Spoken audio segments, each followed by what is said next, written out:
ప్రైజ్లో దేవుడి నామమునికి మహిమ కలుగును గాక. వెల్కమ్ టు యెహోషువ లెగసీ ఛానల్.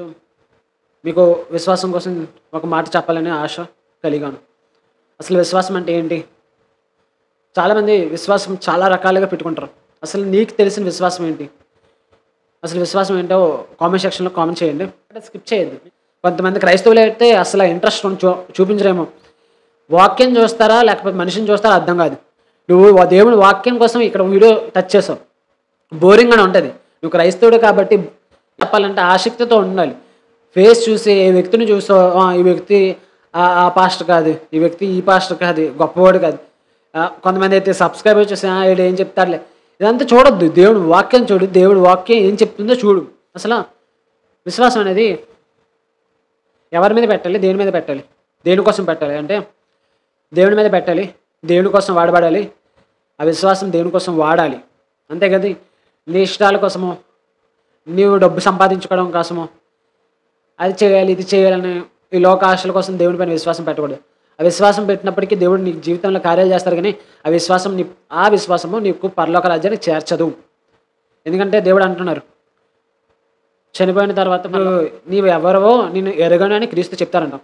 మనం అంటాం ప్రభువా ఇదేంటి నీ సన్నిధిలో ప్రార్థన చేయగానే విశ్వాసంతో ప్రార్థన చేస్తే నాకు ధనం ఇచ్చావు, విశ్వాసంతో ప్రార్థన చేస్తే నాకు ఇల్లు ఇచ్చావు, విశ్వాసంతో ప్రార్థన చేస్తే నాకు ఎంత ఐశ్వర్యం ఇచ్చావు అని అంటే ప్రభు ఒకటే అంటారంట, నువ్వు విన్ని అడిగావు కదా, నీ పరిశుద్ధాత్మకు అడగలేదు, పరలోక రాజ్యాన్ని చేరాలి ప్రభు అని అడగలేదు, నీ విశ్వాసం అలాగుంది, నన్ను కోరుకున్నావా అని అడుగుతారు. అప్పుడు నీ సమాధానం ఏంటి? నీ విశ్వాసం ఆ విధంగా ఉంటే మార్చుకో. విశ్వాసం అంటే ఉన్నదాన్ని ఆశించడం కాదు, లేనిదాన్ని ఆశించడం. నీకు అర్థమైంది అనుకుంటున్నాను. ఉన్నది లేనిది ఏంటంటే ఈ లోకంలో నీకు ధనం ఉంటుంది, ఆరోగ్యం ఉంటుంది, నీకు కావాల్సిన సుఖ భోగాలు అన్నీ కలుగుతాయి, నువ్వు పొందుకోవచ్చు. కానీ కనిపించలేనిది దేవుడు, నువ్వు అది పొందుకోవాలి, దానిపైన విశ్వాసం పెట్టాలి. పరలోక రాజ్యానికి నీ చేరాలనే విశ్వాసం పెట్టాలి. ఆ విశ్వాసం కలిగి ఉండాలి. కానీ ఇది చేయాలి, అది పొందుకోవాలి, ఇది చేసుకోవాలి, అది సంపాదించాలనేది ఆ విశ్వాసం ఎంత మాత్రమును ఈ పరలోక రాజ్యానికి చేర్చదు. ఆ విశ్వాసం కలిగి ఉంటే ఆ విశ్వాసం విడిచిపెట్టి దేవునికి నమ్మకస్తులుగా, దేవునికి విశ్వాసం కలిగి, ఆయన పైన నమ్మకం కలిగి జీవించాలి. పరిశుద్ధాత్మకు పొందుకోవాలని ఆసక్తి ఉన్న వాళ్ళు ప్రతి ఒక్కరూ ఆ విశ్వాసం కలిగి జీవించాలని ఆశిస్తున్నాను. ఈ ఒక చిన్న వీడియో చివరిదాకా చూసినందుకు ధన్యవాదాలు. అండ్ మీ విశ్వాసం మార్చబడాలని మనస్ఫూర్తిగా కోరుకుంటున్నాను. అండ్ పరలోక రాజ్యానికి సిద్ధపడండి. దేవుని నామమునికి మహిమ తెచ్చేవారుగా ఉండును గాక. ఆమేన్. మరొక చిన్న అనౌన్స్మెంట్.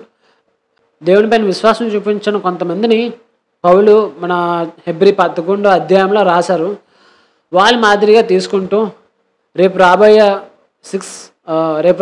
5 days ఈ విశ్వాసం కోసం వాళ్ళ మాదిరిగా తీసుకుంటూ దేవుని పైన విశ్వాసాన్ని, మనకున్న విశ్వాసం ఏ విధంగా ఉందని పరీక్షించుకోవడానికి ఒక అవకాశము దేవుడు అనుగ్రహించబడుతున్నాడు. అండ్ మీరు కొత్తవారు అయితే నా ఛానల్ సబ్స్క్రైబ్ చేసుకోండి. ఎందుకంటే విశ్వాసం పెంచే వాక్యాలు రేపటి నుంచి రాబోతున్నందుకు సబ్స్క్రైబ్ చేసుకోండి. దేవుని రాజ్యానికి, దేవునికి మహిమ తెచ్చేవారేమో ఉందుము గాక. ఆమేన్.